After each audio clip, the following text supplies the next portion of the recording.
প্রায় ৩ দশক ধরে পয়লা বৈশাখে চলছে পান্তা ইলিশ খাওয়ার ধুম। শহুরে এই কর্পোরেট রীতি গরিবকে ব্যঙ্গ করার শামিল বলছেন বিশিষ্টজনেরা। এই রীতি বর্জনের আহ্বান জানিয়েছেন তারা। এদিকে নববর্ষের আগেই খুলনার পাটকল শ্রমিকদের বকেয়া মজুরি পরিশোধ করা হবে বলে জানিয়েছেন পাট ও বস্ত্র প্রতিমন্ত্রী মির্জা আজম। সেই সঙ্গে নববর্ষের দিন বিকেল ৫টার পর উন্মুক্ত স্থানে কোনো ধরনের কনসার্ট বা সাংস্কৃতিক অনুষ্ঠান আয়োজনে নিষেধাজ্ঞা দিয়েছে ঢাকা মহানগর পুলিশ। অন্যদিকে বিএনপি জামাত জোট সহিংসতা না করলে আরও আগেই জিডিপি প্রবৃদ্ধি ৭% হতো বলে দাবি করেছেন প্রধানমন্ত্রী শেখ হাসিনা। বলছিলাম সোমবারের গুরুত্বপূর্ণ খবরের কিছু অংশ দেখছেন বাংলাদেশ এখন, আর আপনাদের স্বাগত জানাচ্ছি আমি সোনিয়া হক। কথা বলতে স্টুডিওতে আছেন abnews24.com এর প্রধান সম্পাদক সুভাষ সিংহ রায় এবং সুপ্রিম কোর্টের আইনজীবী ব্যারিস্টার রুমিন ফারহানা। আপনাদের দুজনকে অনেক অনেক স্বাগত আমাদের স্টুডিওতে। যেমনটা বলছিলাম, আমরা গতকালের বেশ কিছু খবর বললাম, খবরের অংশ বলছিলাম। অনেক দিন পর আমাদের জিডিপি প্রবৃদ্ধি ৬% ঘর ছেড়ে আমরা আলোর মুখ দেখছি। এটা একটা আনন্দের খবর এবং এটি একটি অর্থনীতির ক্ষেত্রে ইতিবাচক দিক। আমাদের বিনিয়োগ বান্ধব হচ্ছে আমাদের দেশের শিল্পগুলি, যেখানে আমাদের অনাস্থা তৈরি হয়েছিল দীর্ঘদিন ধরে বিদেশিদের, সেখানে একটা আস্থা জায়গা ফিরে আসছে বলে মনে হচ্ছে। রাজনৈতিক স্থিতিশীলতা আসলে এর পেছনে একটি গুরুত্বপূর্ণ কারণ বলে মনে করা হচ্ছে এবং আসলে সেটা অনেকখানি গুরুত্বপূর্ণ, কিন্তু একমাত্র কারণ কি হতে পারে? সুভাষ সিংহ রায়, আপনার কি মনে হয়? আপনাকে ধন্যবাদ। এবং আমার খুব প্রিয় একজন মানুষ ব্যারিস্টার রুমিন ফারহানা, তিনি আছেন এবং যারা দর্শক দেখছেন তাকে সকলকে আমি শুভেচ্ছা জানাচ্ছি। বাংলাদেশের জাতীয় প্রবৃদ্ধি নিয়ে যখন আমরা কথা বলি তখন সেই অঙ্কের হিসাবগুলো আমরা যখন সামনের দিকে নিয়ে আসি আমাদের পিছনের দিকে ফিরে তাকাতে হয়।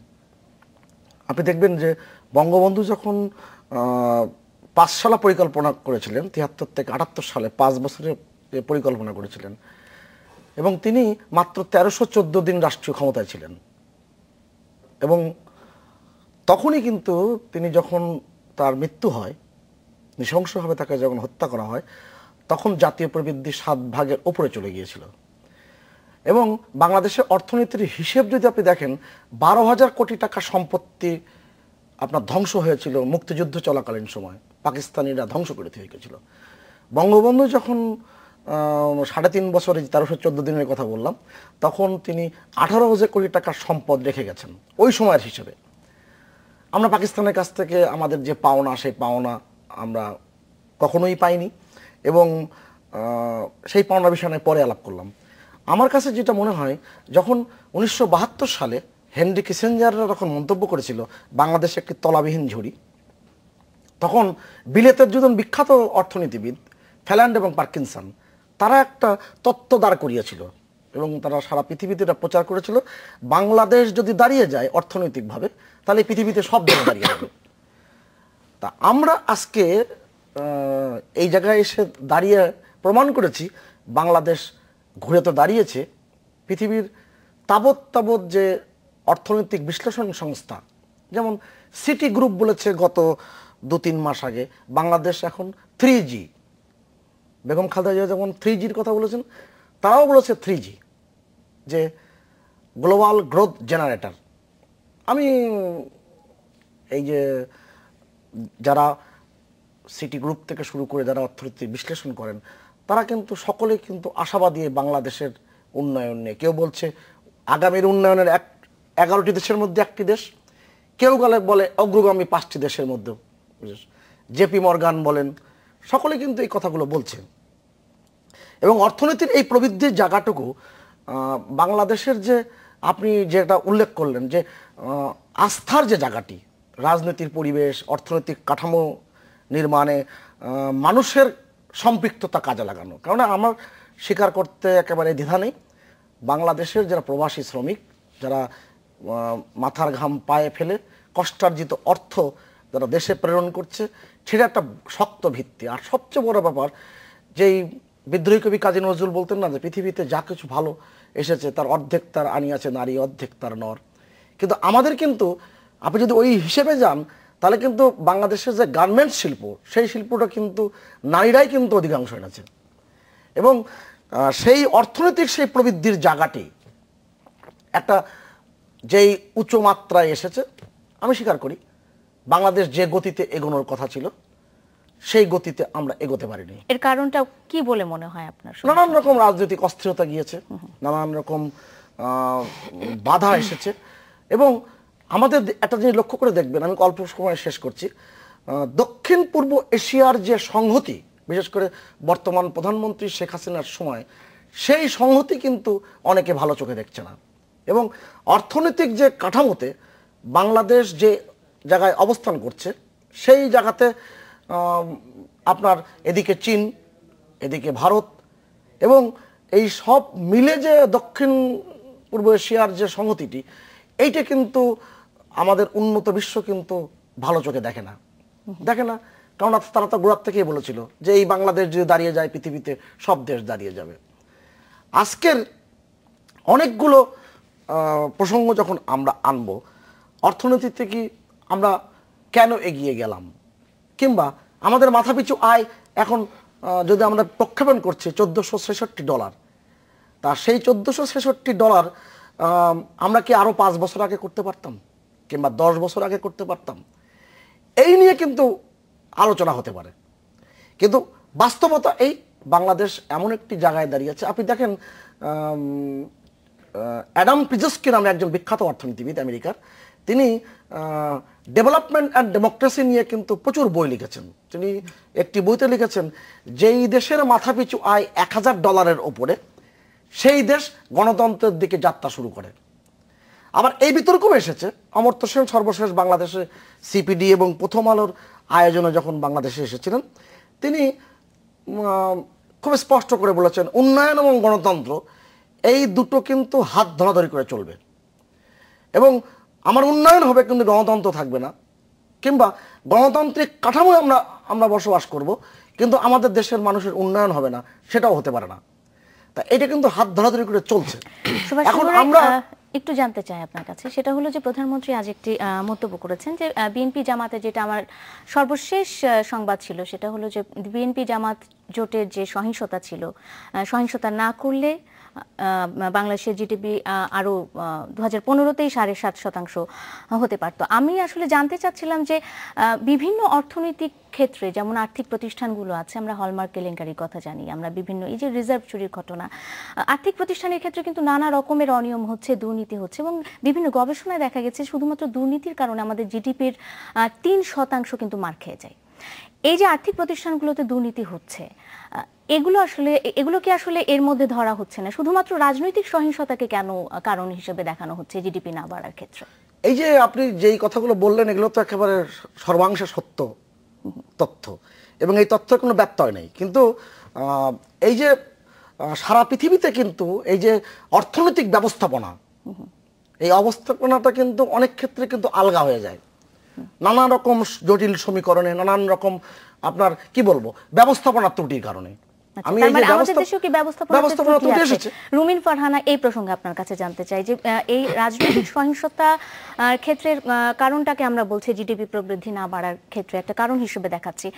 অর্থনৈতিক প্রতিষ্ঠান, বাংলাদেশের আর্থিক প্রতিষ্ঠানগুলোতে যে দুর্নীতি চলে বা যে অনিয়ম চলে, সেই সব বিষয়গুলোকে আসলে নজরদারিটা করছে কে, সেগুলো কি আমরা বাদ দিয়ে ধরছি? সেটা তো একটা বিরাট ব্যাপার বটেই। আর আপনি প্রশ্নের শুরুতে যেটা বলেছিলেন, জিডিপির বহুদিন পরে 7 অতিক্রম করেছে বা করবে বলে আশা করা হচ্ছে। জিডিপি আমি জানি না 72 থেকে 75-এ প্রবৃদ্ধি 7 হয়েছিল কিনা, কারণ সেই সময় যে দুর্ভিক্ষ হয়েছিল, সেটা সেই দুর্ভিক্ষকে একটা কবিতার লাইন দিয়ে বলা হয় যে ভাত দে না হলে মানচিত্র খাবো। তো সেই অবস্থায় প্রবৃদ্ধি 7 হয়েছিল কিনা আমি ঠিক জানি না, কারণ 75-এর অনেক পরেই আমার জন্ম। তবে 2006-7-এ যখন বিএনপি জামাত ক্ষমতা ছেড়ে যায়, তখন কিন্তু প্রবৃদ্ধি 7 অতিক্রম করে গিয়েছিল, এবং তারপরে আমরা দেখেছি দীর্ঘ 2007-এর পরে তো প্রায় 9 বছর 10 বছর 2016 6-এর মধ্যেই প্রবৃদ্ধি আটকে ছিল, 7 আর হয়নি। তো এর অনেকগুলো কারণ আছে। রাজনৈতিক অস্থিরতা যেটা প্রধানমন্ত্রী বলেছেন, সেটা হয়তো বা একটি কারণ হতে পারে, কিন্তু আরো অনেক বড় কারণ হচ্ছে যেটা আপনি বলছিলেন, আর্থিক প্রতিষ্ঠানগুলোতে যে দুর্নীতিগুলো হচ্ছে এবং সেগুলোর যে এক ধরনের দায় মুক্তি আমরা দেখছি, কোনোটার কোনো সুরাহা বা বিচার হতে দেখছি না। দুর্নীতিটা এখন দেখা গেছে যে অনেকটা যেন প্রাতিষ্ঠানিক রূপ পেয়ে গেছে। 2 কোটি টাকা যে ব্যাংক অফিসার হয়তো বা দেখা গেছে ব্যাংক থেকে উনি মেরে দিয়েছেন পার্সোনালি অ্যাকাউন্টে, ওনাকে কিন্তু আমরা 2 সপ্তাহের মধ্যে ধরে ফেলতে পারছি। কিন্তু 2 লক্ষ কোটি টাকা যে পাচার হয়ে যাচ্ছে বা 2 লক্ষ কোটি টাকা যেই অর্গানাইজেশনগুলো মেরে দিচ্ছে বা লোপাট করে দিচ্ছে, তাদের বিরুদ্ধে কিন্তু আমরা তেমন কোনো বিচার হতে দেখি না। দেখুন, গ্লোবাল ফাইন্যান্সিয়াল ইন্টিগ্রিটি তারা রিসেন্টলি যে প্রতিবেদনটা দিয়েছে সেখানে বলছে গত এক দশকে বাংলাদেশ থেকে বিদেশে পাচার হয়েছে 5,587 কোটি 70 লক্ষ ডলার, যেটা যদি আপনি টাকায় কনভার্ট করেন সেটা প্রায় 4.5 লক্ষ কোটি টাকার কাছাকাছি, যেটা আমাদের বর্তমান বাজেটে প্রায় 1.5 গুণ। তো এই যে টাকাটা বিদেশে পাচার হয়ে গেল গত 1 দশকে, সেটা কিন্তু আমরা কোথাও কোনো সুরাহা দেখলাম না। আমরা দেখলাম এটা আসছে একটা বিদেশি প্রতিবেদনে, গ্লোবাল ফাইন্যান্সিয়াল ইন্টিগ্রিটি। এবং আমাদের প্রথম আলোতে যেটা এসছে গত 7 বছরে 30 লক্ষ কোটি টাকা লোপাট হয়ে গেছে। এর মধ্যে আপনার শেয়ার বাজার কেলেঙ্কারি আছে, যেটা কোনো বিচার হয়নি। এর মধ্যে ডেস্টিনি গ্রুপের কেলেঙ্কারি আছে, এর মধ্যে হলমার্ক আছে, এর মধ্যে বিসমিল্লা গ্রুপ আছে, এর মধ্যে আপনার যে প্রাইভেট ব্যাংক, সরকারি যে ব্যাংকগুলো আছে, জনতা, রূপালী, সোনালী, এই ব্যাংকগুলোর দুর্নীতি আছে, তার একটারও কোনো বিচার হয়নি। 2-1টা আছে যেটা বিচারাধীন, সেটা বিচারাধীন আজকে বহুদিন ধরে, তার বিচার কিছু আমরা দেখতে পাচ্ছি না। ইভেন আমাদের যে বেসিক ব্যাংক, সেখানে যিনি মূল হোতা ছিলেন বাচ্চু সাহেব, তাকেই আনা হয়নি। আমাদের অর্থমন্ত্রী বলছেন এখানে রাজনীতি জড়িত। তো রাজনীতির সাথে দুর্নীতি যখন ওতপ্রোতভাবে জড়িয়ে যায়, তখন তো একটা রাষ্ট্রের উন্নতি আমরা এমনিও খুব বেশি আশা করতে পারি না। গত 1 বছরে দেখেন 76,000 কোটি টাকা বিদেশে পাচার হয়ে গেছে। এই অ্যামাউন্টগুলো কিন্তু অ্যালার্মিং। আমাদের মতো তৃতীয় বিশ্বের একটা দরিদ্র দেশে যখন আমরা 1000 কোটি টাকা বলি, হাজারের সাথে আবার কোটি যোগ হয়, 1000 কোটি, হাজারও না কোটিও না, 1000 কোটি, তখন কিন্তু অ্যামাউন্টটা আমরা বলে ফেলি, কিন্তু এটার পিছনে যে কটা শূন্য বসে এটা আমরা একবার চিন্তা করি না। তো এগুলো যে সুরাহা হচ্ছে না, যে কারণে 3% অন্তত আমাদের প্রবৃদ্ধি আরো বাড়তে পারতো, যেটা বাড়ছে না। এবং এগুলো যদি এক ধরনের দায় মুক্তির যে সংস্কৃতিটা শুরু হয়ে গেছে, এটা যদি চলতে থাকে, তাহলে আমার মনে হয় না যে আর্থিক খাতে আমাদের সামনে খুব একটা উজ্জ্বল কোনো ভবিষ্যৎ অপেক্ষা করছে। ইভেন ধরেন রিসেন্টলি যে আমাদের যিনি মন্ত্রী, দুর্যোগ ব্যবস্থাপনা মন্ত্রী মায়া সাহেব, উনিও কিন্তু দুর্নীতির দায়ে উনি অভিযুক্ত হলেন দুদক থেকে। দুর্নীতিতে ওনাকে অভিযুক্ত করার পরে 13 বছরের সাজা দিল, 5 কোটি টাকা জরিমানা করা হলো। উনি হাইকোর্টে অ্যাপিল করলেন, হাইকোর্ট ওনাকে খালাস দিল। উনি আবার দুদক গেল অ্যাপিলেট ডিভিশনে, অ্যাপিলেট ডিভিশন পুনঃ শুনানির জন্য হাইকোর্টে বিষয়টিকে পাঠিয়ে দিল। এই যে উনি কিন্তু এখন সাজাপ্রাপ্ত আসামি, দুর্নীতির দায়ে সাজাপ্রাপ্ত আসামি। উনি, আপনি দেখেন সংবিধানের 66(2) ঘ ধারা অনুযায়ী উনি কিন্তু আর মন্ত্রী থাকতে পারেন না। ঠিক একইভাবে আমরা দেখেছি এর আগেও 2 জন মন্ত্রী যাকে বলা হয়েছে যারা সংবিধানে যে শপথ নিয়েছেন সেই শপথ ভঙ্গ করেছেন। এটা আমাদের অ্যাপেক্স কোর্ট অর্থাৎ supreme court of the country বলে দিয়েছে, তারা এখনো শপথে বহাল আছেন। অর্থাৎ বিভিন্ন ক্ষেত্রে এই যে অনিয়ম এবং দুর্নীতির সংস্কৃতি যেটা চালু হয়েছে এবং একরকম প্রতিষ্ঠিত হয়ে গেছে, তো এখান থেকে তো খুব বেশি কিছু আশা করা যায় না। আর আরেকটা কথা যেটা আপনি বলছিলেন যে জামাত বিএনপির যে আন্দোলনের কারণে প্রবৃদ্ধি, এই প্রসঙ্গটাতে আমরা ফিরে আসবো এবং সুভাষ সিংহ রায়ের কাছে আমি আসলে জানতে চাচ্ছি যে এই যে আর্থিক ক্ষেত্রে অব্যবস্থাপনার কথা আপনি বলেছেন, কোন কোন ক্ষেত্রে অব্যবস্থাপনা হচ্ছে এবং কিভাবে হচ্ছে সে সম্পর্কে আপনার কাছে জানতে আসবো। তার আগে ছোট্ট একটা বিরতি নিতে হচ্ছে, 50 সেকেন্ডের একটা বিরতি নিয়ে ফিরে আসছি, এক্ষুনি আমাদের সাথে থাকবেন।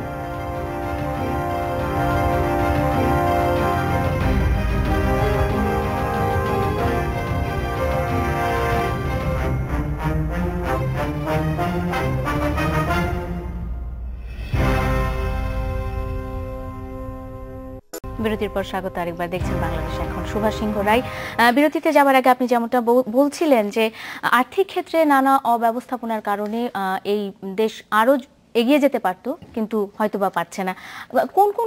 কোন কোন জায়গাতে আসলে আপনার মনে হচ্ছে যে এই অব্যবস্থাপনাগুলো আছে এবং এর থেকে আসলে সমাধানের উপায় কি? না, মানে শব্দ প্রয়োগ কিন্তু একটা বড় বিষয়। না, আমি কি শব্দ আমি বলছি না, আমারটাই বলছি। ব্যবস্থাপনার ত্রুটি কিংবা বিচ্যুতি আর অব্যবস্থাপনার শাব্দিক অর্থে কিন্তু ব্যাখ্যা অন্যরকম দাঁড়ায়।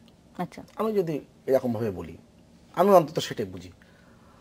আর এই যে ব্যবস্থাপনার ত্রুটিটা কিংবা বিচ্যুতিটা, সেই বিচ্যুতিটা কিন্তু নানা কারণে হয়েছে এবং এই দোষগুলো স্বীকার করে না নেওয়া তো কোনো উপায় নেই, স্বীকার করে নিতে হবে।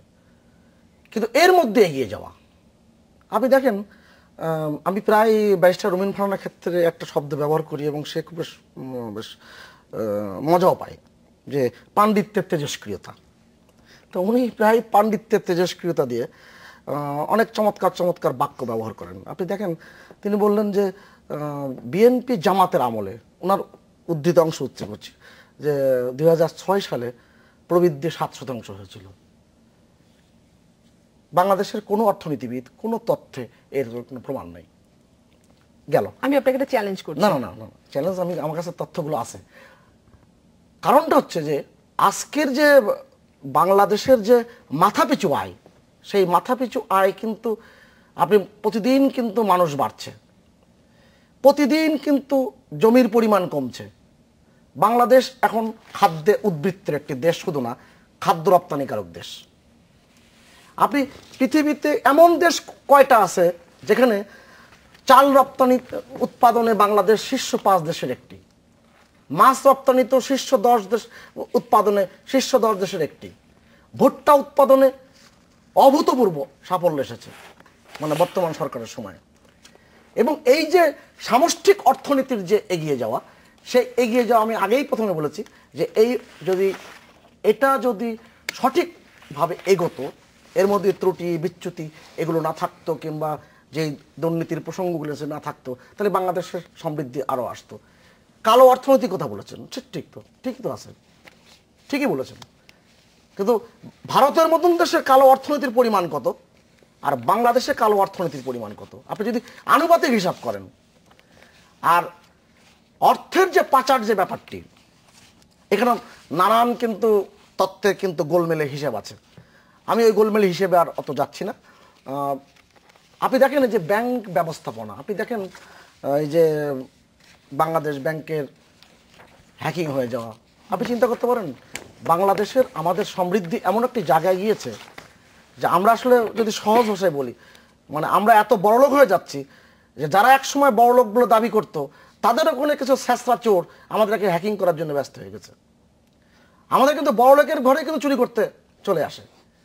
আপনি এই যে লয়েড ব্যাংক, পৃথিবীতে নতুন কিছু না তো, ব্যাড ব্যাংক নাকি বিখ্যাত একটা বই আছে, পৃথিবীতে নতুন কিছু না এটা। 1971 সালে বিলেতে, যেখান থেকে উনি ব্যারিস্টারি পড়ে আসছেন, ওখানে লয়েড ব্যাংকে 19 লক্ষ পাউন্ড চুরি হয়েছিল 72 সালে এপ্রিল মাসের 11 তারিখে। তা এটা তো আপনি এই যে অর্থনীতির এই যে টানা পড়েন, তারপরও যেই বিশ্ব ব্যাংক আমাদেরকে পদ্মা সেতু করতে দেয়নি, সাহায্য করেনি, প্রত্যাহার করেছে, তারা আমাদেরকে দুর্নাম দিয়েছে, সেই বিশ্ব ব্যাংকের প্রধান অর্থনীতিবিদ বাংলাদেশের 4 দিন থেকে যে বলেছে বাংলাদেশ এখন চীনের সাথে পাল্লা দিয়ে এগিয়ে চলছে এবং তার ভাষায় তরতর করে এগিয়ে চলছে। আমরা তো কোনো কিছুই অস্বীকার করছি না যে বাংলাদেশ আসলে তরতর করে উন্নয়ন করছে বা উন্নতির পথে এগিয়ে যাচ্ছে এবং আমরা আমাদের কাঙ্ক্ষিত লক্ষ্যে পৌঁছতে সক্ষম হব। এ বিষয়ে আসলে আমাদের কোনোই সন্দেহের অবকাশ নাই। কিন্তু এর মধ্যেও কিন্তু অনিয়ম হচ্ছে, দুর্নীতি হচ্ছে এবং যেগুলো হচ্ছে সেগুলো আসলে খুব ছোট কিছু হচ্ছে বলে মনে হয় না। রিজার্ভ চুরির ঘটনাটা যদি আমরা ধরি, আমরা একটা নিম্ন মধ্যম আয়ের দেশ থেকে আমরা মধ্যম আয়ের দেশে উন্নীত হওয়ার স্বপ্ন দেখছি এবং আমরা আমাদের সেইভাবে আমাদের গোলটাকে তৈরি করছি। এই মুহূর্তে আমরা আমাদের অর্থায়নে পদ্মা সেতু, যে বিশ্ব ব্যাংকের কথা বলছেন, আমরা আমাদের অর্থায়নে পদ্মা সেতু করার কথা কখন ভাবছি? যখন আমাদের রিজার্ভে এতগুলি টাকা আছে। সেই টাকাগুলি যখন মানুষ লোপাট করে নিয়ে যাচ্ছে, সর্বস্ব হয়ে যাচ্ছে, এরা কিন্তু বাইরে থেকে এসে করছে তা না, এরা আমাদের দেশেরই কারো যোগ সাজসে করছে। এই মানুষগুলোকে আসলে চিহ্নিত করা কতখানি আমরা একটা কথা বলি যে রিজার্ভে 27,000 কোটি ডলার মজুদ আছে। হ্যাঁ, আমার তখন এটা নিয়ে বিরাট সন্দেহ আছে, আসলে কত টাকা আছে রিজার্ভে।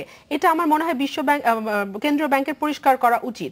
কারণ যেই ব্যাংকে আমাদের রক্ত পানি করা পয়সা থাকে, সেই ব্যাংক থেকে যখন 800 কোটি টাকা চলে যায়, আরো বড় অ্যামাউন্ট যাওয়ার কথা ছিল, একটি বানান ভুলের কারণে আপনারা জানেন যায়নি। হ্যাঁ, তো চলে যায় এবং তারপরে 1 মাস সেই ব্যাংক চুপ করে বসে থাকে, বাংলাদেশের একটি মানুষকে তারা ঘটনাটি জানতে দেয় না। এমনকি মাননীয় প্রধানমন্ত্রী এবং অর্থমন্ত্রী পর্যন্ত ঘটনাটি জানতেন না। এই লুকোচুরিটা কার সাথে? বাংলাদেশের 16 কোটি মানুষের সঙ্গে নয়। এই কথাটা বললেই বলা হয় যে বাংলাদেশ ব্যাংকের গভর্নর ওই সময় পদত্যাগ করেছেন। আমি বিনীতভাবে বলি, পদত্যাগটা কোনো সমাধান না, 1। আর 2, উনি কোনো খুশি স্বেচ্ছায় পদত্যাগ করেন, উনি পদত্যাগ করতে বাধ্য হয়েছেন। তো সুতরাং পদত্যাগ কোনো সমাধান না, আমাদের খুঁজে বের করতে হবে কারা এর সঙ্গে জড়িত, এবং এই তদন্তের আওতায় আমার মনে হয় তৎকালীন যিনি বাংলাদেশ ব্যাংকের গভর্নর তিনিও বাদ যান না, কারণ হেড অফ দ্য ইনস্টিটিউশন হিসেবে উনি ওনার রেসপন্সিবিলিটি ছেড়ে দিতে পারেন না। আর মাথা পিছু আয়ের কথা হচ্ছিল, হ্যাঁ নিশ্চয়ই, দেখুন 1972 সালে বাংলাদেশে কোটিপতির সংখ্যা ছিল মাত্র 5 জন। 2009 সালে সেই কোটিপতি বেড়ে হলো 12,917 জন। 2015 সালে সেই কোটিপতি বেড়ে গিয়ে 40,687 জন হলো। এই যে 12,000 থেকে 40,000, এটা কিন্তু হয়েছে 2009 থেকে 2015-তে। এই মুষ্টিমেয় সংখ্যাটি 12 থেকে 40,000, এরা কারা? এই সুবিধাভোগী সংখ্যাটি কারা? কারণ যখন আমাদের 3 জনের গড় আয় করা হবে, ধরুন আপনার আয় 5 টাকা, ওনার আয় 5,000 টাকা, আমার আয় 5 কোটি টাকা, তিনটাকে গড় করলে তো অটোমেটিক্যালি জনপ্রতি ইনকাম বেড়ে যাবে। সেটা দিয়ে তো আপনি একটা দেশের সার্বিক উন্নতি বা একটা দেশের মানুষের জীবনযাত্রার মান বুঝাতে পারেন না। এই যে আমি মাত্র এখনই বললাম যে 2009 থেকে 2015 সালের মধ্যে এই যে 12,000 থেকে 40,000 কোটিপতি হয়ে গেল, এই সংখ্যাটি হচ্ছে সেই সুবিধাভোগী সংখ্যা। এই সংখ্যাটির কারণে আমাদের মাথাপিছু আয় এত বেশি দেখা যাচ্ছে। সত্যিকার অর্থে কিন্তু আমাদের জীবনযাত্রার মান তেমন হয়নি। আর আরেকটা বিষয় যেটা আপনি বলছিলেন যে আমাদের দেশে এই যে দেখেন মানব পাচার, সাগরে যে ভেসে যায় মানুষগুলো, কিছুদিন আগে আমরা দেখেছি, আবার আমরা গতকালকে পত্রিকায় এসছে যে জর্জিয়া দিয়ে আরেকটি রুট তৈরি হচ্ছে। এগুলোই কিন্তু বাংলাদেশের প্রকৃত চিত্র, যে মানুষগুলো খেটে খাওয়া, যে মানুষগুলো খেতে পায় না। আমাদের দেশে বেকারের সংখ্যা প্রতিদিন বাড়ছে, এরাই কিন্তু এই পথগুলো দিয়ে জীবনের ঝুঁকি নিয়ে জীবন বাজি রেখে চলে যায়। আর যারা এই যে ব্যাংক লুট করে কয়েক হাজার কোটি টাকার মালিক হয়, তারাই হচ্ছে সেই মুষ্টিমেয় যারা এই 12,000 থেকে 40,000-এ বেড়ে দাঁড়িয়ে গেছে। সুভাষ সিংহ রায়, আপনি কিছু নিশ্চয় বলতে চাইবেন এ বিষয়ে? না, আমি জীবনযাত্রার মান বাড়েনি এই জন্য বলবো। আরেকটা বিষয় আমি সরি সুভাষ, একটা বিষয়, চালের কথা বলেছিলেন, এটা না বললেই নয়। বাংলাদেশ নাকি খাদ্যে স্বয়ংসম্পূর্ণ, চাল এখন আমরা বিদেশে রপ্তানি করছি। খুব ভালো কথা। আমি শুধু আপনাকে একটু মনে করিয়ে দেই যে 6 এপ্রিল 2016 প্রথম আলোতে এসছে রপ্তানির চেয়ে আমদানি 30 গুণ বেশি। আমরা ভারত থেকে চাল আমদানি করি। কেন করি? কারা করে এইটা? না, আমি একটু বুঝতে চাচ্ছি যে কারা এটা করে। 6/4/2016 আমি তো আপনাকে বলি, আমি সাহায্য করছি। 2015 সালে শ্রীলঙ্কায় 50,000 টন চাল রপ্তানি করেছি। প্রথমবারের মতো আমরা কিন্তু রপ্তানি করেছি। আমি সেটাই বলছি। 2015 সালে ভারত থেকে আমরা আমদানি করেছি 14,90,000 টন চাল। এখন আমাদের এমন হয়ে গেছে এই আমদানি করার কারণে যে আমাদের যে চালগুলো আমরা নিজেরা প্রডিউস করছি সেগুলো গুদামে রাখবার পর্যন্ত জায়গা নেই। তো এই চাল যদি আমরা রপ্তানি অবস্থাতেই পৌঁছে যাই, আমরা যদি খাদ্যের স্বয়ংসম্পূর্ণ হই, আমি মেনে নিচ্ছি, আমি স্বীকার করে নিচ্ছি, তাহলে আমরা কেন 30 গুণ বেশি চাল আবার আমদানি করছি? কাদের স্বার্থে করছি? কারা করছে? আমার দেশের কৃষকের পেটে লাথি দিয়ে কারা এই চাল আমদানি করছে? কেন করছে? এটা সরকারকে বার করতে হবে। না, আমার চেয়ে 30 গুণ তথ্য দিয়ে যদি ব্যারিস্টার রুমিন ফারানা সেই পাণ্ডিত্যের তেজস্ক্রিয়তা দেখাতে চায়, তাহলে আমার কিছু বলবার নেই। তো আমি স্বীকার করিনি আমার চেয়ে 30 গুণ তার কাছে তথ্য থাকতে পারে, কিন্তু যে কটা মানে সত্য, সেই সত্যকে আপনি কোনো তথ্য দিয়ে ঢাকতে পারবেন না। বাংলাদেশের আজকে অর্থনৈতিক কাঠামোটি যেটা, সেই কাঠামোটি কেমন মজবুত হয়েছে সেটা কিন্তু বিশ্বব্যাংক টের পেয়েছে, এবং বিশ্বব্যাংকের প্রধান অর্থবিদ এখানে এসে বলে গেছে যে আমাদের পিছনের দিকে যা ঘটনা ঘটেছে সেই ঘটনার সামনের দিকে আমরা এগোতে চাই না। আমরা এমন একটি জায়গায় এসে পৌঁছেছে, তিনি বলেছেন, আমি তার ব্যক্তিগতভাবে জিজ্ঞেস করেছিলাম যে আপনার বাংলাদেশের কোনো গান আপনার পছন্দ আছে কিনা। সুভাষ সিংহ রায়, এই প্রসঙ্গে আমরা ফিরে আসবো, আপনি প্রসঙ্গটি মাথায় রাখবেন। আমরা এই প্রসঙ্গে ফিরে আসবো আরেকটা বিরতি নিয়ে ফিরে আসছি, এক্ষুনি আমাদের সাথে থাকবেন।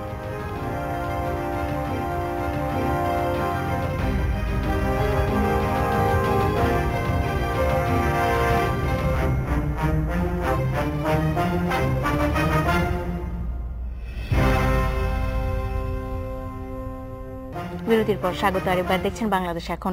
সুভাষ সিংহ রায়, বিরতিতে যাওয়ার আগে আপনি যে প্রসঙ্গটিতে ছিলেন, নিশ্চয়ই সেই প্রসঙ্গে কিছু বলতে চাইবেন। না, আমি যে জীবনযাত্রার মান যে প্রসঙ্গ এসেছে, এটা বাংলাদেশের প্রতিটা মানুষ জানে, এবং তার বোধহয় এখন ঢাকার বাইরে যাওয়া হয় না। আমি আমার ওষুধ ব্যবস্থাপনার কারণে আমাকে ঢাকার বাইরে যেতে হয়। আপনি কিছুদিন আগে পঞ্চগড় থেকে ঢাকা আসছি, 14 ঘন্টার পথে আমি রাস্তার দুদিকে শুধু আলো আর আলো দেখেছি। অথচ 83 সালে যখন আমরা এই ছাত্র রাজনীতি করবার কারণে আমরা যখন ওই পঞ্চগড়ে যেতাম, আমরা বিকেলের পরে আমরা অন্ধকার দেখতাম। বাংলাদেশ এখন অন্য, এখন বাংলাদেশ। এই জন্য কিন্তু উইন গ্যালাপের জরিপে যখন বলে পৃথিবীতে সুখী দেশগুলোর মধ্যে শীর্ষে আছে বাংলাদেশ। ৭৪% মানুষ বলছে তারা স্বস্তিতে আছে। এটা তো আমার করা জরিপ না। এবং বাংলাদেশের এই যে আইআরএর যখন জরিপটা হলো, নেলসনকে নিয়ে জরিপটা হয়েছে, সেই জরিপে কি বলেছে? একই প্রসঙ্গ। স্ট্যান্ডার্ড পোর এবং যে মোদির যে সক্ষমতা, আর্থিক ঋণদানের সক্ষমতা যারা যাচাই করেন, ভারতের চেয়ে বাংলাদেশের অবস্থান গতবারও ভালো ছিল, চলতি বছরও ভালো। ৭৪% নারী নির্যাতন বেড়েছে। যাচাই করেন, ভারতের চেয়ে বাংলাদেশের অবস্থান গতবারও ভালো ছিল, চলতি বছরও ভালো। ৭৪% নারী নির্যাতন বেড়েছে সুভাষ সিংহ। এই যে নারী এই প্রসঙ্গগুলো, প্রায় ৫ কোটি বেকার তরুণ কিন্তু আমাদের সমাজে এখন আবার এই তথ্যটা আপনাকে দিই, তথ্যটা আপনি একটু মনে রাখবেন, দর্শকদের আছেন। ৩,৮৭,০০,০০০ ওপরে গত ৭ বছরে নতুন কর্মসংস্থান হয়েছে। এই যে আমরা বলে ফেলি সবকিছু, এই যে এত ব্যারিস্টার রুমিন ফারহানার কথা সব যদি সত্যি ধরে নিই, ধরলাম সব সত্যি, কারণ এত মিথ্যা বলার মেয়ে না, সত্যি সব বলেছেন, এত যে হলো, তাহলে এত উন্নতি কি করে হচ্ছে? এত মানুষ দাঁড়িয়ে যাচ্ছে কেন? এত ১৪৬৬ অঙ্ক দেখালেন, সবাইকে দাঁড়িয়ে যাচ্ছে সুভাষ সিংহ। না সব দেখাচ্ছে না। এই যে প্রবৃদ্ধি, আমি একটা জিনিস স্বীকার করি, অসম প্রবৃদ্ধি আছে, কিন্তু অর্থনীতিতে একটা সূচক মাপা হয়, গিনি কোএফিসিয়েন্ট, যে মানুষের জীবনযাত্রার মানের সাথে সে কতটুকু পাল্লা দিয়ে সহনশীল অবস্থায় চলতে পারছে। গিনি কোএফিসিয়েন্ট যখন 0 থেকে 10-এর দিকে যায়, তখন ওই উপর দিকে গেলে আমরা বলি খুব খারাপ অবস্থা, নিচের দিকে নামছে ক্রমাগত। কারণটা কি? বাংলাদেশের সক্ষমতা বেড়েছে। এবং সেটা বলছিলাম, যে কৌশিক বসুকে জিজ্ঞেস করেছিলাম ব্যক্তিগতভাবে, যে বাংলাদেশের কোনো গান কি আপনার পছন্দ হয়? সে বলেছে সাবিনা ইয়াসমিনের গাওয়া একটি গান আছে, সবকটা জানালা খুলে দাও না। উনি, আমি যখন থেমে গিয়েছিলাম, না 5 সেকেন্ড শেষ, আমি যখন থেমে গিয়েছিলাম, তখন তিনি বলেছেন, না আপনারা ওই প্রথম লাইনটাই শোনেন, দ্বিতীয় লাইনটা আমি বেশি শুনি। কেউ যেন ভুল করে গেও না তো মন ভাঙা গান। তা ব্যারিস্টার সাহেবরা যে মন ভাঙা গান, এটা কিন্তু মানুষ কিভাবে নেয় আমি জানি না। রুমিন ফারহানা, কেন মন ভাঙা গান আপনারা? দেশ তো এগিয়ে যাচ্ছে, কি মনে হচ্ছে? একদম শনৈ গতিতে এগিয়ে যাচ্ছে। যেটা আপনি বলছিলেন যে ৭৪% নারী নির্যাতন বেড়েছে, আপনাকে দুঃখের সঙ্গে আবার বলি, মন ভাঙা গান তো ৭৪% বেড়েছে, জি, আইন ও সালিশ কেন্দ্রের তথ্য মতে। এবং গত 5 বছরে ৯৬,০০০ নারী নির্যাতনের শিকার হয়েছে গত 5 বছরে, এটাও আইন ও সালিশ কেন্দ্রের তথ্য। এবং এটা হচ্ছে অফিসিয়াল। আনঅফিসিয়াল কত, মানে যেগুলো অভিযোগ এসছে, যেগুলো পত্রিকা পর্যন্ত পৌঁছেছে, সেই প্রিভিলেজড কিছু নারীর সংখ্যা হলো সেই ৯৬,০০০। আর কত লক্ষ নারী যে ভিতরে নির্যাতিত হয়েছে আমরা জানি না। উনি বলেছিলেন জীবনযাত্রার মান, হ্যাঁ জীবনযাত্রার মান তো বেড়েছে, বাড়বে না কেন? একটু আগে বললাম 2009 থেকে 2015 12,000 থেকে 40,000 মানুষ হয়ে গেছে কোটিপতি, তাদের জীবনযাত্রার মান নিশ্চয়ই বেড়েছে। কিন্তু আমরা যারা সাধারণ মানুষ, বাংলাদেশের আপামর জনসাধারণ যারা ওই 16 কোটির মধ্যে পড়ি, আমাদের কিন্তু জীবনযাত্রার মান বাড়েনি। আজকে যখন পত্রিকায় দেখি যে এক হালি ইলিশের দাম 42,000 টাকা হয়ে যায়, তখন আমার মাথা ঘুরতে থাকে, কারণ আমার সারা মাসের ইনকামও 42,000 টাকা নয়। ইলিশের প্রসঙ্গে আমি শেষ করি। দেখুন, আরেকটি কথা আমি বলি, এই সরকার আসার পরে তাদের যত আস্থাভাজন, প্রিয়ভাজন, বিশ্বাসভাজন মানুষজন আছেন, প্রত্যেকে একটি করে ব্যাংক অথবা টেলিভিশন চ্যানেল অথবা একটি রেডিও অথবা একটি পত্রিকা দিয়েছে। তো ব্যাংক যাদেরকে দিয়েছে, তারা শুধু নিজের ব্যাংক থেকেই যে ঋণ নিয়েছে তা নয়, তারা বিভিন্ন বন্ধু বান্ধবের ব্যাংক, অর্থাৎ আমিও বন্ধু আপনিও বন্ধু, আমরা দুজনেই দুটো ব্যাংক পেলাম, কারণ দুজনেই সরকারের আস্থাভাজন। আমি আপনার ব্যাংক থেকে লোন নিলাম, আপনি আমার ব্যাংক থেকে লোন নিলেন।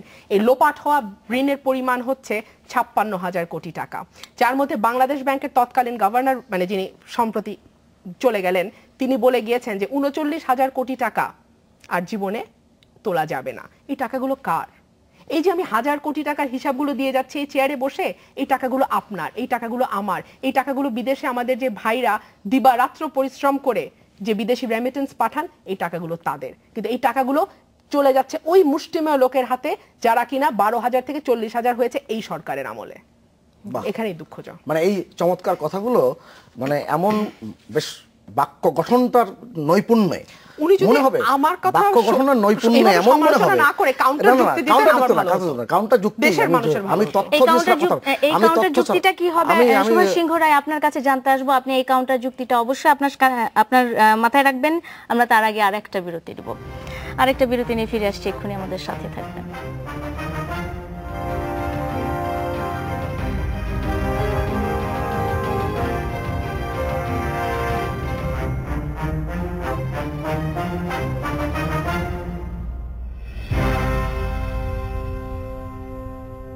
বিরতির পর স্বাগত আরেকবার, দেখছেন বাংলাদেশ এখন। সুভাষ দা, বিরতির পর একটু প্রসঙ্গ পাল্টে নেই, সেটা হলো যে এবারের বর্ষবরণ একটু আলাদাভাবে সবাই ভাবছে, কারণ বর্ষবরণকে কেন্দ্র করে নানা রকমের নিরাপত্তা আরোপ করা হচ্ছে। এই যে নিরাপত্তা বা আমরা নিরাপত্তার ক্ষেত্রে কড়াকড়ি যাই বলি না কেন, এটা কি আসলে উৎসবের আনন্দটাকে ম্লান করে দিচ্ছে কিনা, আপনার কি মনে হয়? না, আপনি খুব যে প্রাসঙ্গিকভাবে যে প্রসঙ্গগুলো উত্থাপন করেছেন সেটা খুবই আলোচনার দাবি রাখে। আমি তার আগে দুটো বাক্য ব্যবহার করব। একটা হচ্ছে যে আমি গত মাসের রংপুরে গিয়েছিলাম পঞ্চগড় যাওয়ার আগে।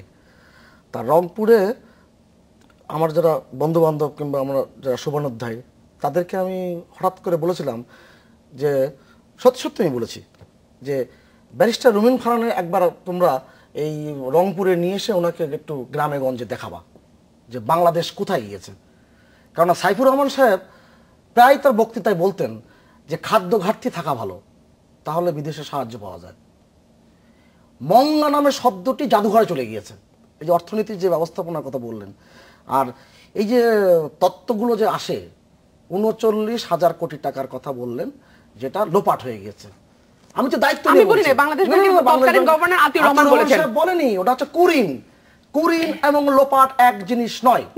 ওটা আর কখনো উদ্ধার করা যাবে না। না না, ওইটা তো সুরঞ্জিত সেনগুপ্তের ভাষায় এটার নাম হচ্ছে আপাট, চলে গেছে। আপনি আপনার পরবর্তী বাক্যটি আপনার কৌশলে আপনার চাতুর্যে ব্যবহার করিয়াছেন, আমি যদি এইভাবে ব্যবহার করি। তা যাই হোক, আপনি যে প্রসঙ্গটা তুললেন এখন যে বর্ষবরণ উৎসব ১৪০০ সাল যখন উদযাপন কমিটি হয়, আমি এই কমিটির সদস্য ছিলাম। আজকে এত বছর পরে এই দিনটা কথা মনে পড়ে। সেই বেগম সুফিয়া কামাল মারা গিয়েছেন, তাকে আহ্বায়ক করে আওয়ামী লীগ ১৪০০ সাল উদযাপন কমিটি করেছিল বিএনপি শাসন আমলের সময়। কি ভয়ঙ্কর একটা পরিস্থিতি তৈরি করেছিল, কি ভয়ঙ্কর! এমনকি ট্রাক পর্যন্ত ঢুকতে দেয়নি, যে মঞ্চ তো করতেই দেয়নি যে এখানে বিদেশি সংস্কৃতির লালন হবে। তখন আমি একটা পত্রিকা, তখন একটা কলাম লিখেছিলাম ভোরে কাগজে, যে শাল এবং সন দুটোই হচ্ছে একটা আরবি শব্দ, একটা ফার্সি শব্দ। তা বিদেশি সংস্কৃতি যেটা ইঙ্গিত করা হচ্ছে যে ভারতীয় সংস্কৃতি, অমুক সংস্কৃতি, তাহলে শাল আর সংস্কৃতি সন এই শব্দ দুটো আসলো কোত্থেকে? যাক, সে বিতর্ক পরে। এই যে মুখোশের যে ব্যাপারটি এসেছে এবং বিকেল ৫টার পরে উন্মুক্ত জায়গায় অনুষ্ঠান করা যাবে না, গত বছরে ঢাকা বিশ্ববিদ্যালয়ে যে ন্যাক্কারজনক ঘটনাটি ঘটেছে, সেখানে কিন্তু প্রায় গণমাধ্যমের মধ্যে আমি দেখেছি কত যে প্রাণান্ত চেষ্টা, যদিও ব্যারিস্টার রুমিন ফারহানা এই ক্ষেত্রে অবদান রাখে নাই, প্রাণান্ত চেষ্টা যে ছাত্রলীগের ছেলেরা এই কাজটি করিয়াছে, এখনো পর্যন্ত এটা প্রমাণিত হয় নাই। যাই হোক, এই কারণে সরকার বাড়তি নিরাপত্তা ব্যবস্থা করতে যে মানুষের মধ্যে এই শঙ্কার জায়গাটা তৈরি হয়েছে।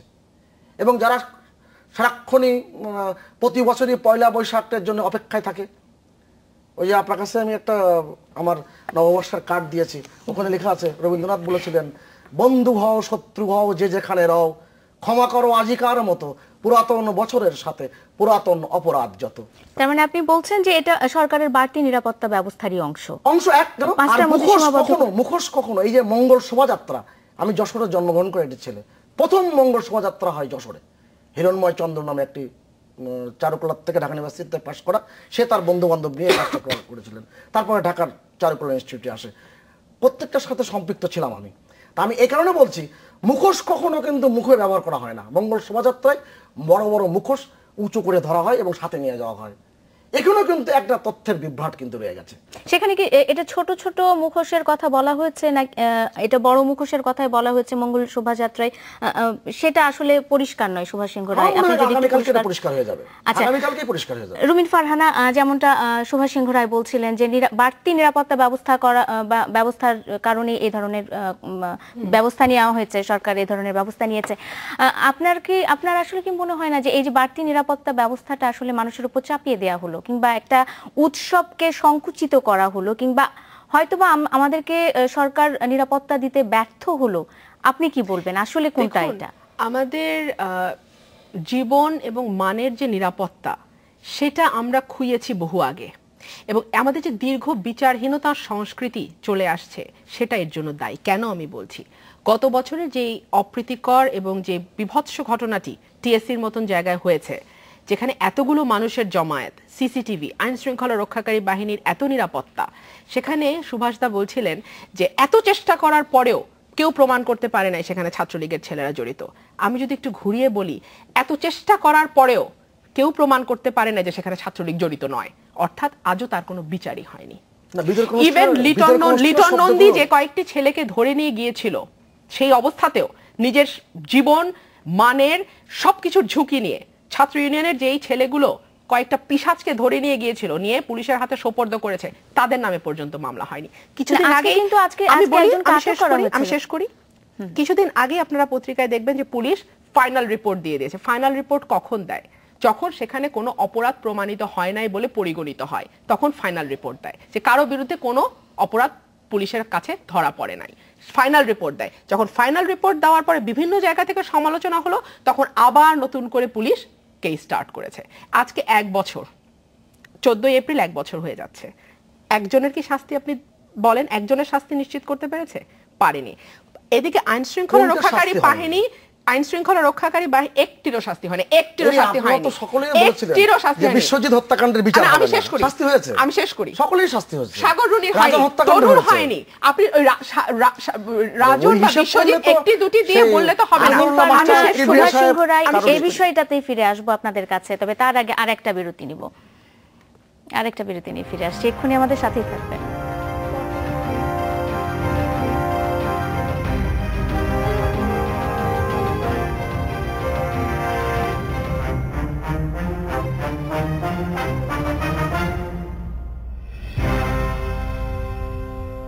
বিরতির পর স্বাগত আরেকবার। দেখছেন বাংলাদেশে এখন, রুমিন ফারহানা। বিরতিতে যাবার আগে আমরা সামাজিক নিরাপত্তা নিয়ে কথা বলছিলাম, আপনি কিছু নিশ্চয়ই শেষ করতে চান বিষয়টা। জি, দেখুন, সামাজিক নিরাপত্তা প্রসঙ্গে আমি বলছিলাম যে তখন যদি অপরাধের বিচারগুলো সঠিক সময় হতো, তাহলে কিন্তু আজকে এই মুখোশের প্রশ্ন বা 5টার মধ্যে ঘরে ফিরে যাওয়ার প্রশ্নটা আসে না। আর শুধু 5টার মধ্যে আপনি উন্মুক্ত স্থানে থাকতে পারবেন না তাই নয়, আপনি যদি ঘরের ভেতরে কোনো প্রোগ্রাম করেন, সেটার দায়িত্ব কিন্তু আপনাকে নিতে হবে। অর্থাৎ আইন শৃঙ্খলা রক্ষাকারী বাহিনী হাত তুলে ফেলেছে যে তারা আর কোনো দায়ের মধ্যে যাবে না। আর এই যে নিরাপত্তার কথা, দেখুন, হালে আমরা তনুর ঘটনাটি দেখেছি, 20 তারিখে ঘটনাটি ঘটেছে, আজকে প্রায় 24 দিন হয়ে গেল, কোনো রকমের কোনো সুরাহা হয়নি। এর মধ্যে 2বার ময়না তদন্ত হয়ে গেছে, বারবারই একবার ডিবিতে যাচ্ছে, সিআইডিতে যাচ্ছে, র্যাব তো ছায়া তদন্ত করছে, 3টি বড় বড় সংস্থা এই ঘটনাটির সাথে জড়িয়ে তদন্ত করছে, কিন্তু আজও কোনো ক্লু তারা দিতে পারেনি। বরং বারবার যখন তনুর আত্মীয় স্বজনকে নিয়ে ইন্টারোগেট করা হয়, তখন আমি কনফিউজড হয়ে যাই যে আসলে তনু কি অপরাধী ছিল না তনু ভিকটিম ছিল। কারণ বারবার তার পরিবারের সদস্যদের রাত 3টা, রাত 12টা, রাত 4টার সময় ইনভেস্টিগেট করাটা খুব অস্বাভাবিক মনে হয় না বিষয়টাকে? এবং ঘটনাটি এমন একটা জায়গায় ঘটেছে যেটা বাংলাদেশের সবচেয়ে নিরাপদ জায়গা বলে আমরা ধরে নেই, যে জায়গায় আমাদের ঢুকতে গেলে অনুমতি নিতে হয়, বেরোতে গেলে অনুমতি নিতে হয়, স্পিড লিমিট ঠিক করা থাকে, মানে সবকিছু খুব সুশৃঙ্খল। সেরকম একটি জায়গায় এরকম একটি ঘটনা ঘটলো। তার কয়েকদিন পরে আমরা দেখলাম যে নিজাম বলে একটা ছেলেকে ফেসবুকে যে লেখালেখি করতো, তাকে চাপাতি দিয়ে কুপিয়ে মারা হয়েছে। অ্যাজ অন টুডে, এই 2 বছরে, 2013 থেকে 2016, 3 বছরে 9 জন ব্লগার, প্রকাশক, লেখক এবং যিনি বই ছাপান, সবাই এর মধ্যে 9 জন আছে যাদেরকে হত্যা করা হয়েছে, একই কায়দায় হত্যা করা হয়েছে। কখনো বলছে আনসারুল্লাহ বাংলা টিম, কখনো বলছে জামায়াতুল মুজাহিদ, মানে অদ্ভুত অদ্ভুত এক একটা নামে, এবং প্রত্যেকটা দেখা যাচ্ছে আল কায়দা এর দায় স্বীকার করছে, কিন্তু একটা ঘটনারও কোনো সুরাহা করতে পারেনি।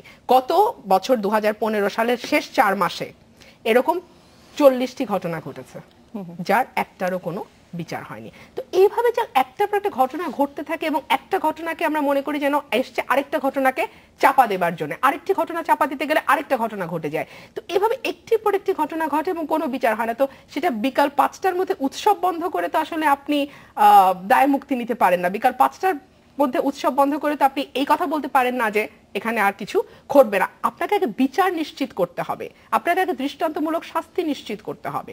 আর বাংলাদেশে প্রথম যে জঙ্গিবাদের ঘটনা ঘটে, সেটাও কিন্তু পহেলা বৈশাখী ঘটে। আপনারা জানেন, রমনা বটমূল 1998 সালে আওয়ামী লীগের প্রথম আমলে, বা 72 থেকে 74 যদি আমরা প্রথম আমল ধরে 75, তাহলে দ্বিতীয় আমলে এইরকম বোমা হামলার ঘটনা ঘটে, উদীচিতে ঘটে। তো সুতরাং এই ঘটনাগুলো তো বহু পুরানো, আওয়ামী লীগের ওই আমলেও ঘটেছে, এখন আমরা দেখছি যে আরো অনেক বেশি সংখ্যায়, কিন্তু কোনোটারই কোনো সুরাহা নাই। সুভাষ সিংহ রায়, এই পয়লা বৈশাখ উদযাপনের ক্ষেত্রে কিন্তু পান্তা ইলিশের বিষয়ে একটা নিষেধাজ্ঞা এসেছে, ইলিশের বিষয়ে একটা নিষেধাজ্ঞা এসেছে যে এবার ইলিশ ছাড়াই আমরা বর্ষবরণ করব। কেউ কেউ এর পক্ষে গেছেন, কেউ কেউ এর বিপক্ষে গেছেন, কারো কারো মতে কেন ইলিশ খাওয়া যাবে না। আপনি আসলে বিষয়টাকে কিভাবে দেখেন? আপনি কি আসলে পান্তা ইলিশের পক্ষে আছেন নাকি বিপক্ষে আছেন? আমি ওই রবীন্দ্রনাথের একটা কবিতার লাইন আছে না, সেই সত্য রচিবে তুমি, ঘটে যা সব সত্য নয়। এই রুমিন ফারহানার এই টকশোটি যদি বিদেশ থেকে একজন এসে যদি তার এয়ারপোর্টে যদি অনুষ্ঠানটা দেখে মনে করবে যে বাংলাদেশ একটা ভয়ঙ্কর দেশের মধ্যে এসে গেছে, ঘটে যা তা সত্য নয়।